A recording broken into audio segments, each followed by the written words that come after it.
अस्सलाम वालेकुम guys, welcome to developer and object oriented programming PHP के पार्ट 5 के अंदर आज हम कवर करेंगे इंटरफेस को और इसके साथ जो है हम फॉर्म हैंडलिंग को भी कवर करेंगे।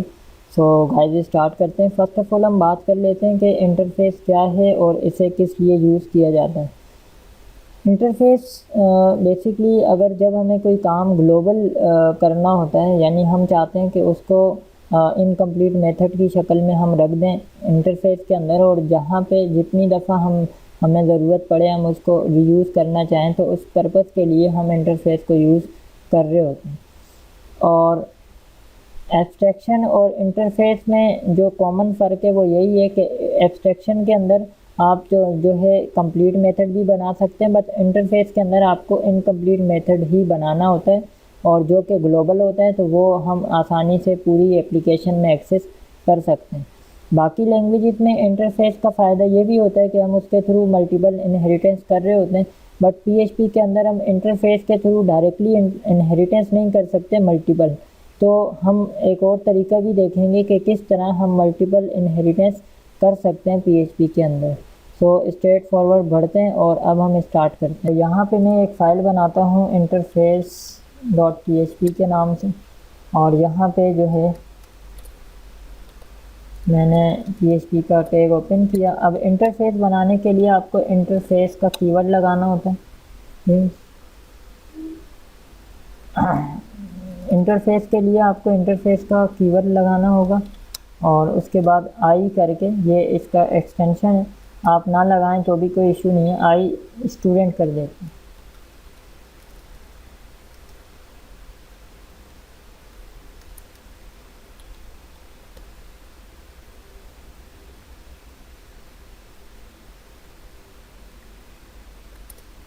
अब यहाँ पे जो है मैं यूज़ करने वाला हूँ आई स्कूल यूज़ करेंगे, आई स्टूडेंट यूज़ करते हैं। ठीक है, तो यहाँ पे मैं कुछ चीज़ें रखने वाला हूँ। पब्लिक फंक्शन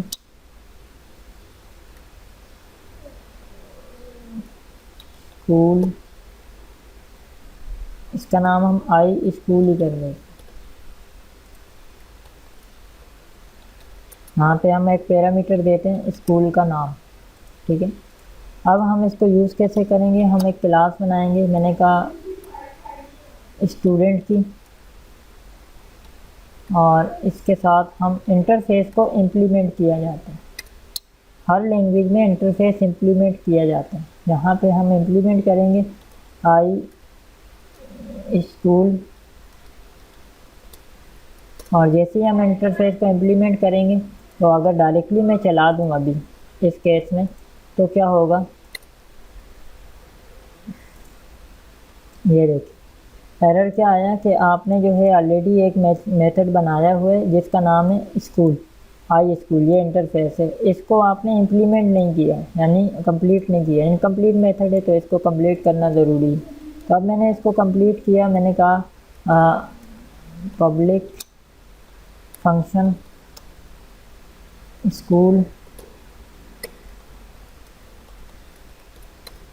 और अब स्कूल में ये हमसे ज़ाहिर है पैरामीटर मांगेगा, तो हम यहाँ पे इसको पैरामीटर पास कर लेते हैं। यहाँ पे मैं इसके अंदर कुछ प्रॉपर्टीज़ भी आप डिफ़ाइन करना चाहें तो डिफ़ाइन कर सकते हैं। फ़िलहाल तो मैं ये करता हूँ कि यहाँ पे हम कुछ चीज़ें डिफ़ाइन कर देते हैं इसके अंदर। मैंने कहा प्राइवेट नेम,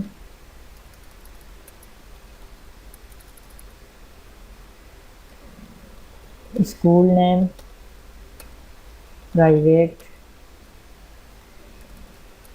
स्टूडेंट नेम, और इसी तरह प्राइवेट क्लास। हमने कुछ मेथड रखे, यहाँ पे मैंने पास किया, क्योंकि पैरामीटर मांगेगा तो यहाँ हमने नेम दिया हुआ है, और इसको हम यहाँ पे पास करेंगे दिस करके, जो हमारी प्रॉपर्टी है स्कूल नेम की। ठीक है, स्कूल नेम, और इसको हम इक्वल करेंगे इस नेम। ठीक है, तो ये हमारे पास डेटा आ गया। और इसी तरह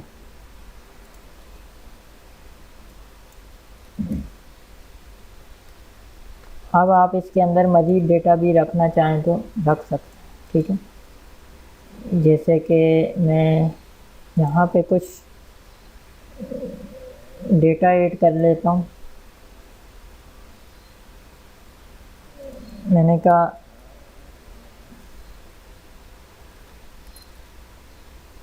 स्टूडेंट नेम और एसटीडी क्लास, तो यहाँ पे हम पैरामीटर में देंगे एसटीडी नेम, एसटीडी क्लास, और इसी तरह हम इनको भी गेट कर लेते हैं। STD name, S class name, यहाँ पे हम एसटीडी नेम पास करते हैं और इस जगह पे एसटीडी क्लास पास करते हैं। अब हम इसको जो है इको भी कर देते हैं। मैं हैंड टू हैंड यहीं पे इको कर देता हूँ। मैंने कहा कि यूर स्कूल नेम इज़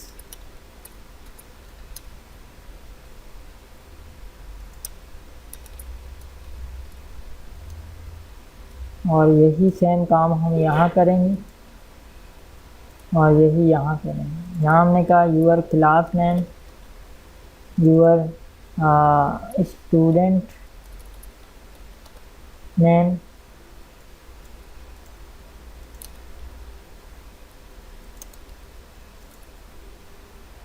अब हम जो है इसको ऑब्जेक्ट बना के यूज़ करके देखते हैं। तो यहाँ पे मैंने कहा कि एसटीडी न्यू स्टूडेंट का हम ऑब्जेक्ट बनाएंगे, स्टूडेंट की क्लास का। और अब जब हम एसटीडी करके इसको कॉल करेंगे स्कूल को, तो हमसे कुछ पैरामीटर मांगेगा। फर्स्ट में नाम मांग रहा है तो हमने फर्स्ट में ले दिया अली। सेकंड में ये हमसे मांग रहा है स्कूल का नाम, तो हमने कहा एबीसी स्कूल। और थर्ड में हमने दे दिया फॉर एग्जांपल क्लास 1, ठीक है। तो अब हम इसको देखते हैं चला के। तो स्कूल नेम ये तो ठीक है, बट यहाँ पे क्या इशू है, एसटीडी नेम, ओके। तो यहाँ पे नाम इसमें मसला हो गया था, एसटीडी नेम, एसटीडी नेम, ठीक है। ठीक है गाइस, तो देखा आपने कि यहाँ पे डेटा सारा आ रहा है हमारे पास। तो इस तरह हम यूज़ कर सकते हैं। अब इसका और क्या फ़ायदा है, फॉर एग्ज़ाम्पल मैं यहाँ पे एक फील्ड और इजाफा करता हूँ। यहाँ पे हम यहाँ लिखते हैं एसटीडी लोकेशन, और यहाँ पे या स्कूल हम डायरेक्ट लिख लेते हैं सिटी, ठीक है। और यहाँ पे मैं ऐड करता हूँ एक सिटी का वेरिएबल, और इसमें जो है मैं यहाँ पास करता हूँ सिटी, और यहाँ पे भी हम इसकी प्रॉपर्टी में सिटी दे देते, ठीक है। सिटी, अच्छा। तो अब तो अगर अभी हम इस केस में चलाएंगे, यहाँ मैंने लिखा कराची। तो 1 सेकेंड, अब क्या इशू आया,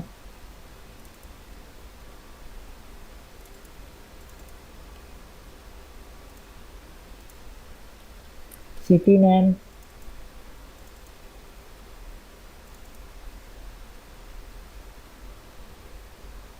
और यहाँ पे भी आएगा सिटी, ठीक है। तो ये हमारे पास डेटा आ गया। अब इसका फ़ायदा ये होगा कि मैंने एक और क्लास बनाई, फॉर एग्जांपल यहाँ पे मैंने कहा कॉलेज कर दे, ठीक है। अब कॉलेज के अंदर भी वेरिएबल हम वही जो यूज़ कर रहे हैं पुराने, इन्हीं को रीयूज़ करेंगे। अगर आप इनको ही रीयूज़ करना चाहते हैं तो आप यहाँ पे जो है इनको स्टैटिक में भी रख सकते हैं, और आप इसको जो है प्रोटेक्टेड में भी रख सकते हैं। तो मैं तो फ़िलहाल यही सारी चीज़ें रखूँगा। इसमें स्कूल का नाम, मेथड था, सब कुछ सेम रहेगा, सिर्फ मैं अंदर से डेटा चेंज कर देता हूँ, ठीक है। अंदर से हम जब इसको कॉल करेंगे यहाँ पे, तो यहाँ मैं लिख लेता हूँ, यहाँ स्टूडेंट नेम सब कुछ था तो यहाँ मैं कर लूँगा यूर कॉलेज नेम। ठीक है, बाकी सब सेम है। अब हमारी क्लास का नाम क्या है, कॉलेज, और इसके साथ भी वही इंटरफेस इम्प्लीमेंट हो रहा है जैसे यहाँ हो रहा था। ठीक है, तो यहाँ पे हम कॉलेज की क्लास का ऑब्जेक्ट बनाएंगे, सब कुछ सेम होगा।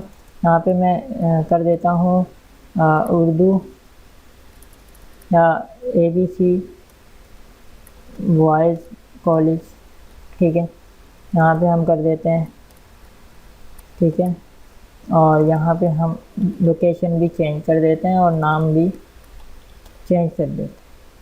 तो यहाँ पे हम करेंगे C और अब अगर हम चलाएं तो ये देखिए, ये कॉलेज में हमने रीयूज़ किया और ये यहाँ रीयूज़ किया। अब आप चाहते हैं कि नहीं ये सारा इकट्ठा एक ही दफ़ा आ जाए, तो आप क्या करें, आप इन मेथड को इस तरह बार बार कॉल ना करें। हमारे पास एक स्टूडेंट का और एक कॉलेज का अलग अलग डेटा है। मैं यहाँ एक बनाता हूँ डेटा के नाम से और एरे बनाते हैं।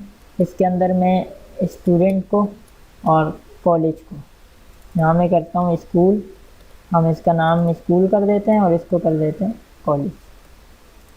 तो हम यहाँ पे कॉलेज को पास करेंगे और यहाँ पे हम स्कूल को पास करेंगे। अब फॉर का लूप चलाते हैं, फॉर ईच का। यहाँ पे हम रखेंगे डेटा एज, हम यहाँ एक वैल्यू दे देते हैं। ठीक है, और इसमें हम इको करेंगे दिस डॉट, मैंने कहा कि वैल्यू में जाओ और जो साउंड का मेथड है, साउंड का नहीं सॉरी स्कूल का मेथड, इसको जो है यहाँ पे कॉल करें।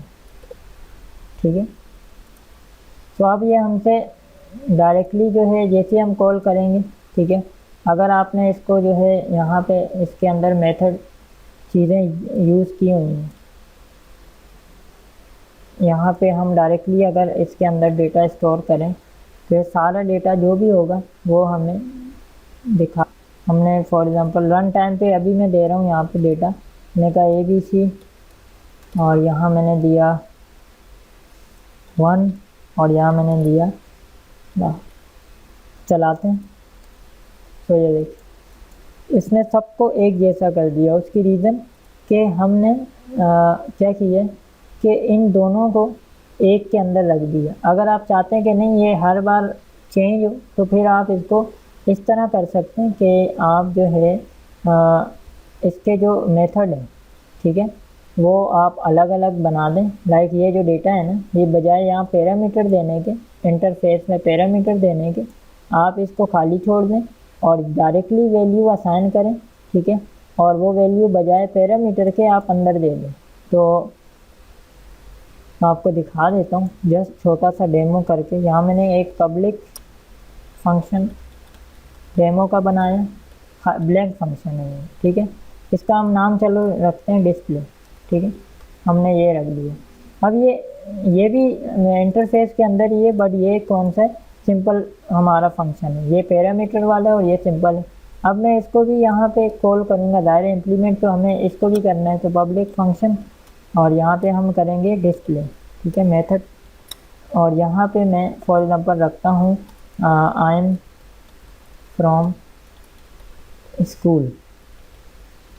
ठीक है, और यहाँ पे हम BRB लगा लेते। अच्छा, सेम यही काम हम यहाँ करेंगे। यहाँ करेंगे I am from college.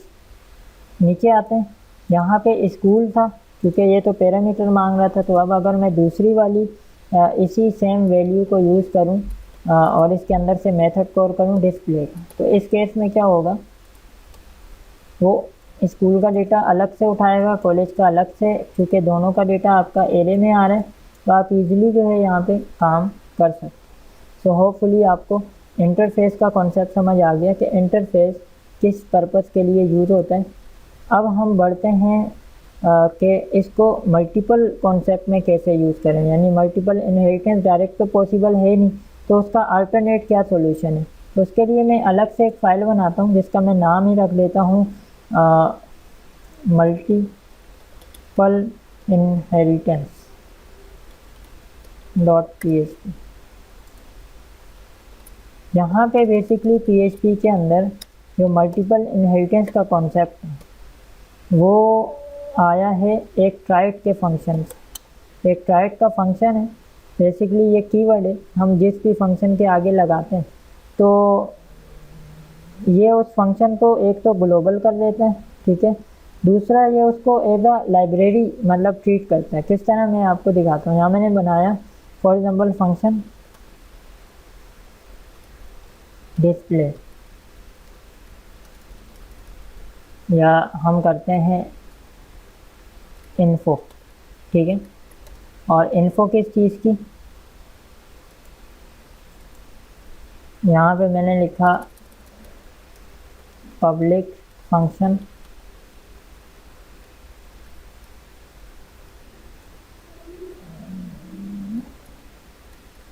Basic info. यहाँ मैंने कहा ओप्पो मोबाइल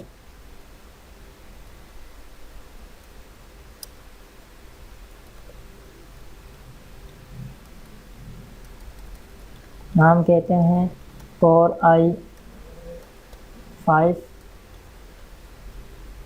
3rd जनरेशन, ठीक है। ये मैंने बेसिक सी एक इनपुट दी, ठीक है।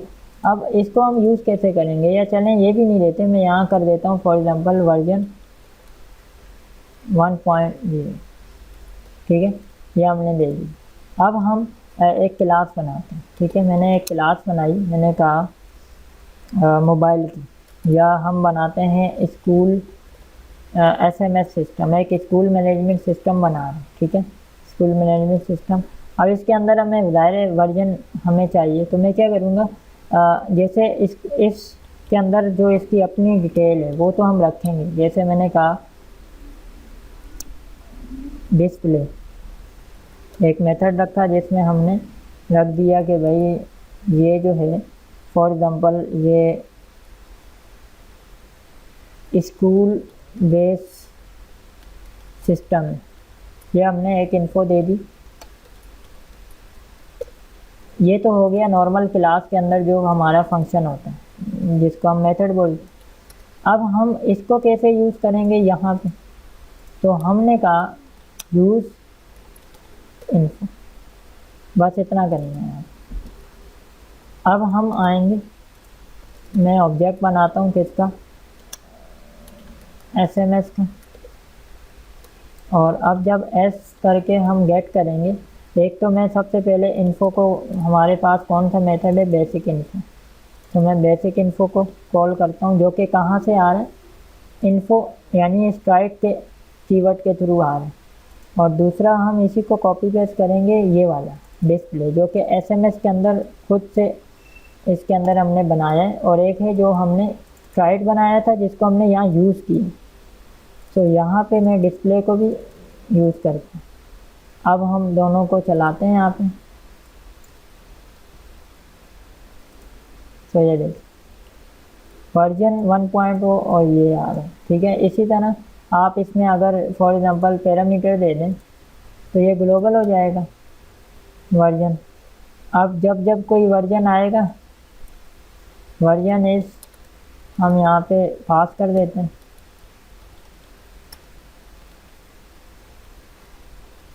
ठीक है। तो अब क्या होगा इस केस में, यहाँ पे हम BRB लगा ले,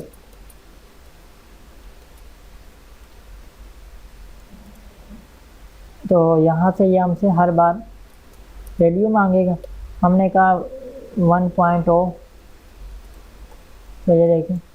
अब इसी तरह आपने फॉर एग्जांपल कल को कोई और सिस्टम बनाना, शॉप मैनेजमेंट सिस्टम, उसमें उसका अपने मेथड होंगे शॉप के अंदर अपनी तमाम चीज़ें चल रही होंगी। यहाँ मैंने कहा शॉपिंग स्टोर, ठीक है। बट उसका भी ज़ाहिर वर्जन होगा, तो जब ये हम इसको इसकी क्लास का ऑब्जेक्ट बनाएंगे। यहाँ पे मैं कहा फॉर एग्जांपल यहाँ मैं करता हूँ शॉप या स्टोर कर देते हैं, न्यू शॉप।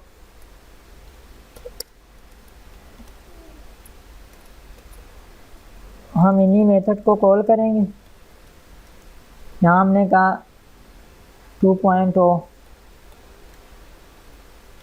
और इसी तरह हमने डिस्प्ले को कॉल कर दिया। अब आप देखिए ये बिल्कुल सेपरेट चल रहा है और ये सेपरेट चल रहा है। तो इस तरह हम ट्राइड को यूज़ कर सकते हैं। ट्राइड को हम इस तरह मल्टीपल केसेस में यूज़ कर सकते हैं, ठीक है। बट ये वर्किंग करता है मेथड के ऊपर। तो आप इसको एज इसके अंदर आप मेथड बना के भी रख सकते हैं, आप इसके अंदर वेरिएबल बना के भी रख सकते हैं। जो भी रखना चाहें आप इसको इस तरह यूज़ कर सकते हैं। नॉर्मली क्या होता है बाकी लैंग्वेजेस में कि जब हम इनहेरिटेंस करते हैं मल्टीपल, मैं आपको जस्ट कॉन्सेप्ट के लिए बताता हूँ कि अगर इंटरफेस होता है, जैसे हमने प्रीवियस एग्जांपल देखी, तो नॉर्मल लैंग्वेजेस में क्या होता है जब इंटरफेस इम्प्लीमेंट होता है, ये फर्स्ट स्टेप तो ये ठीक है, लेकिन सेकंड में क्या होता है कॉमा दे के दूसरे इंटरफेस ऐड हो जाते हैं, तो वो मल्टीपल इनहेरिटेंस में कन्वर्ट हो जाता है, ठीक है। अच्छा, और कुछ जैसे जावा है, तो जावा में इस तरह नहीं होता। तो जावा में इस तरह होता है कि आपने सबसे पहले जो है इम्प्लीमेंट किया, उसके बाद आपने जो है एक्सटेंड करके, मतलब आपने पहले एक क्लास इनहेरिट की और दूसरी को इंटरफेस को इम्प्लीमेंट कर दिया, ठीक है। तो उस केस में उस तरह भी मल्टीपल इनहेरिटेंस हो जाती है। बट पीएचपी के अंदर इनहेरिटेंस का कॉन्सेप्ट कुछ इस तरह है कि आप ट्राइड का कीवर्ड यूज़ करते हुए अपना काम इसके अंदर रखें, इस ब्लॉक में, जो कि ग्लोबल होगा, कहीं भी यूज़ कर सकते हैं। ये एक किस्म की आपकी वो हो गई, लाइब्रेरी बन गई। अब आप इसको जहाँ चाहें जिस जगह चाहें, बस जस्ट आपने इसको यूज़ करना है और अपना काम करना है। तो जितने भी आपके ये फ्रेमवर्क्स हैं लारावेल इस तरह के, उन सब में जो लाइब्रेरीज हैं, जो नेम स्पेसेस हैं, वो इसी तरह जनरेट हो रहे होते हैं। तो होपफुली आपको मल्टीपल इनहेरिटेंस का और ट्राइड के कीवर्ड का भी कॉन्सेप्ट समझ आ गया होगा कि ये किस तरह यूज़ हो रहा होता है। अब हम लास्ट में बढ़ते हैं फॉर्म हैंडलिंग की तरफ, ठीक है। तो मैं एक पेज बनाता हूँ, फॉर्म हैंडलिंग कर देते हैं इसका नाम .php। सो मैं अब प्योर ऑब्जेक्ट ओरिएंटेड के अंदर आपको फॉर्म बना के दिखाऊंगा। तो हम यहाँ पे एक फॉर्म बनाते हैं। फॉर्म का एक्शन जो है हम देंगे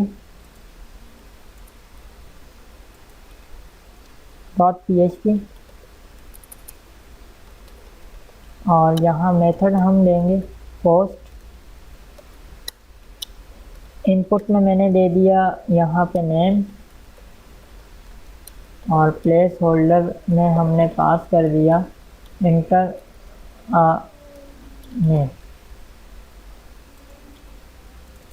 यहाँ हमने दिया फॉर एग्जांपल पासवर्ड, नेम और पासवर्ड। हम दो फील्ड रख रहे हैं ताकि आपको कॉन्सेप्ट समझ आ जाए कि चल क्या रहा है। यहाँ पे पासवर्ड br का टैग br 2 दफ़ा लाइन ब्रेक कर देते हैं।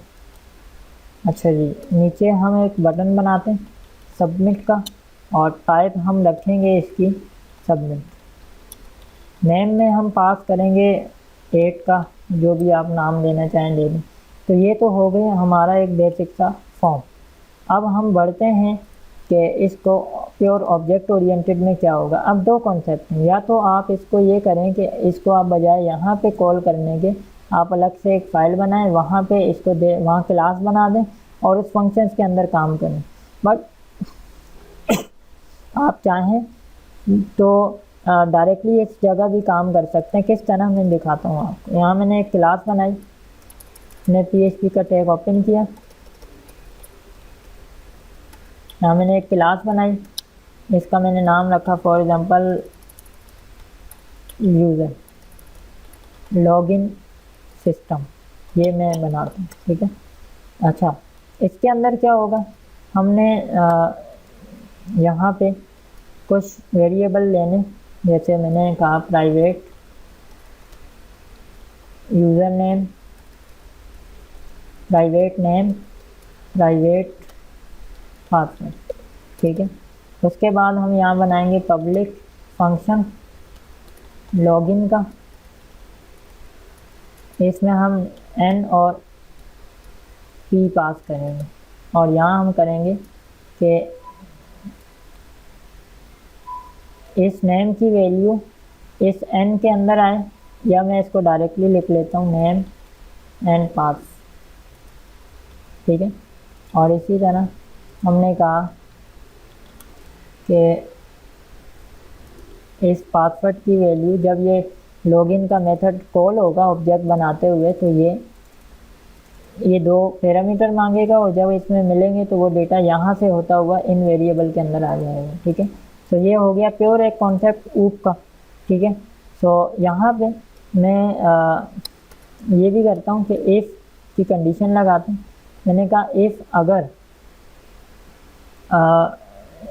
ये जो नेम है ये इक्वल हो जाए, ठीक है, किसके, अली के, एंड पासवर्ड इक्वल हो जाए 1 2 3 के, तो यहाँ पे शो कर दो लॉगिन, अदरवाइज यहाँ पे एरर शो कर दो इनवैलिड यूजर,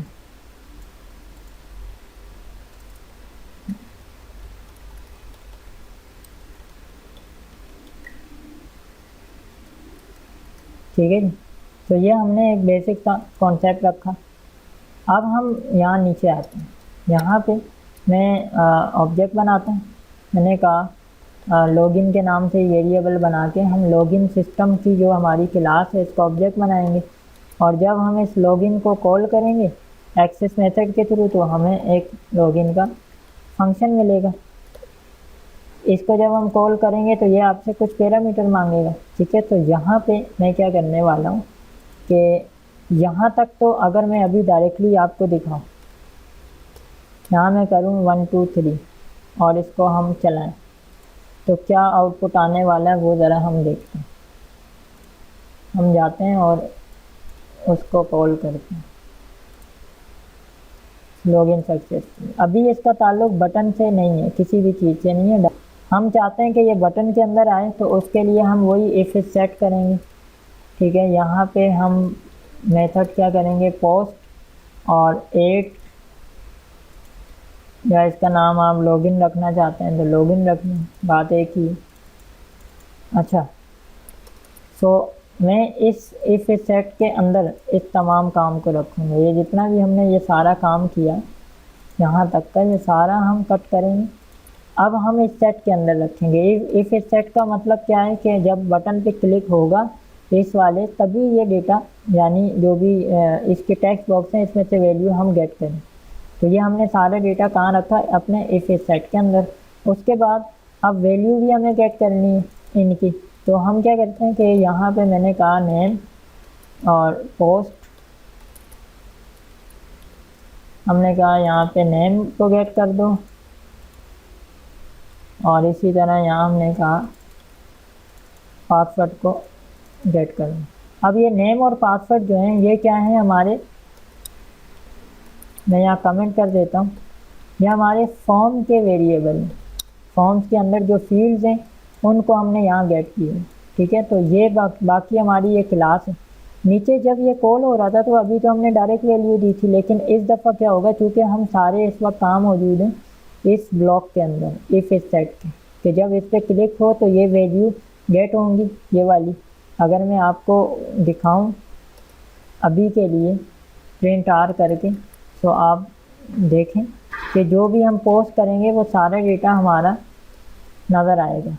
मैं इस बाकी काम को बंद करता हूँ, लॉगिन ये वाला ऑब्जेक्ट। तो अब आपको मैं चला के दिखाता हूँ। यहाँ मैंने लिखा कुछ भी तो वो डेटा यहाँ आ रहा है, ठीक है। तो इट्स मीन के जब हम सबमिट करते हैं तो वो डेटा इसके अंदर आ रहा है और इसको हमने यहाँ पे प्रिंट किया हुआ है, वैल्यू आ रही है इन दोनों के अंदर।